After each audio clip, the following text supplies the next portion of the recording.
right, welcome to the review of chapter 1. So in chapter 1, we're really like looking at what is our money conversation? What are our beliefs around money? And uh so right here he says key takeaways. Building more wealth starts with preparing yourself to receive it. So this involves cultivating the right mindset and creating opportunities for money to flow into your life. So it's like creating the space for money to come in and inviting it in. And so we think about, and he talks about this chart here. He talks about these are the four quadrants: one, two, three, four. Empowered, frustrated, happy, and hopeless. And the graph is essentially no money, money, freedom, no freedom. So you can have money and freedom. You can have money and no freedom. You can have money and or no money and happiness, and you can have no money or no money and freedom. You can have no money and no freedom. So when you think about the world, think about different places in the world that we live, we we start to think about what does that look like for us? Where do you want to be? Where are the opportunities available for you where you live, right?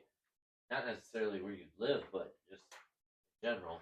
But the mentality. So he talks about the mentality, the ways that we think about money and the way that the stories that we continue to tell ourselves. And so if you're living in quadrant 1, you see money as your friend. You are leveraging it to grow, and it's giving you a lifestyle to where you can pretty much pick and choose the way that you want to live, the things that you want to do day to day. So it's real freedom. With money comes in this situation, this money comes freedom.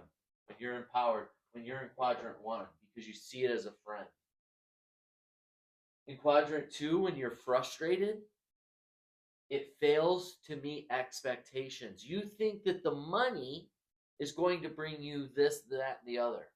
The money will make me happy. Well, when this happens, I'll be happy. And that's like the pursuit of happiness. Happiness, it doesn't just come. You get to choose it.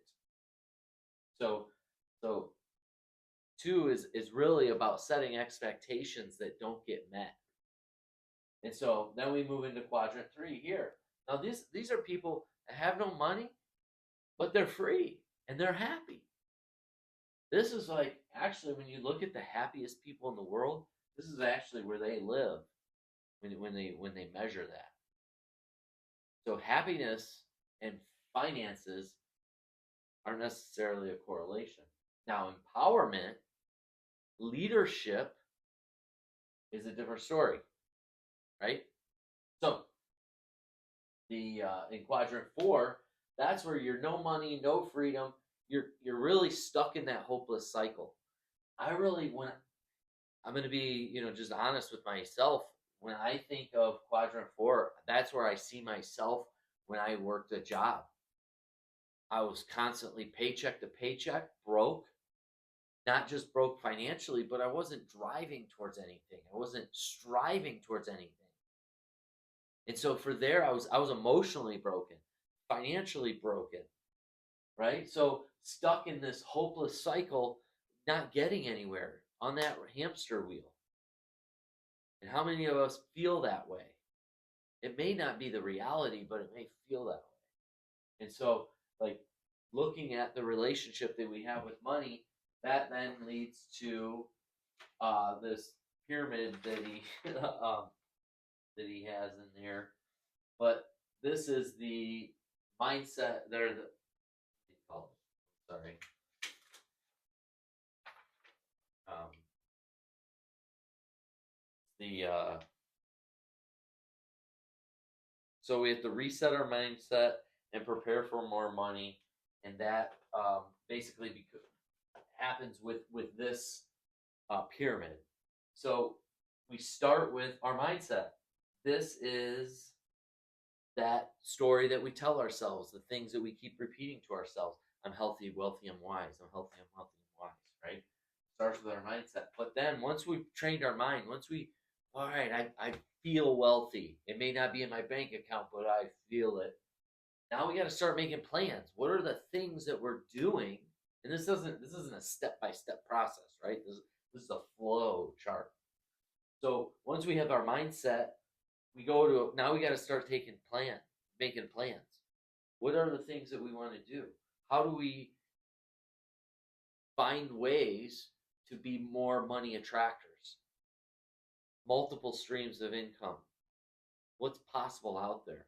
What are some opportunities that may be available that may be overlooking?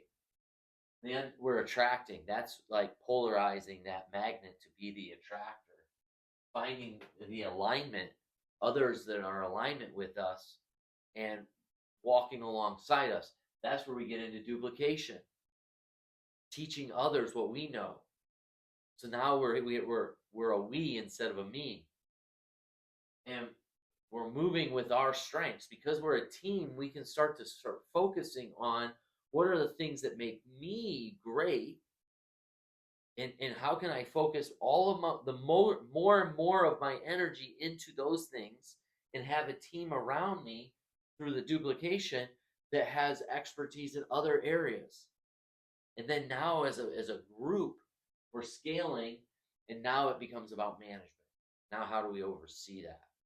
So we've got to move through this cycle. Right now, where are we at in our mindset?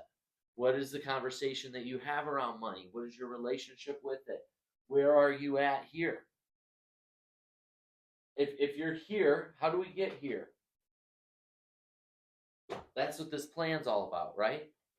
So that we can start to attract it, start changing all of the things. It's an energy. So we have to hit that reset. We have to find that frequency and start operating at it to be that attractor. So that's really a synopsis of chapter 1. I really want to hear what you took away from it. Kind of tell me, where are you at in here? Where are the things that you feel stuck? Where are the areas that you feel empowered? Right? So if you're here, if maybe where's your mindset at? Where are you at in here? Give us, let's talk about that and then see where we can start making plans. All right? Awesome.